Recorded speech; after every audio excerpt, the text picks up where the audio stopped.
বলে কণ্ঠ তাগারি লাগে না ভালো আছে ভরা ভুলে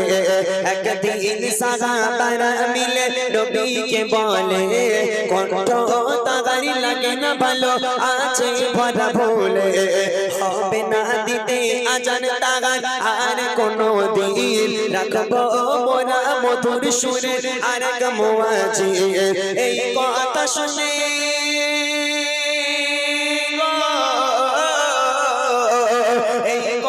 শুনে কেঁদে কেঁদে বেলাল পেরেশান এই কথা শুনে কেঁদে কেঁদে বেলাল পেরেশান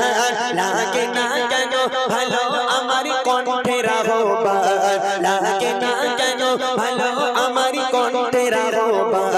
দেশে আসে মিনারে হতে মধুর আজান যে আজান মুগ্ধ ছিল স্বয়ং রহমান।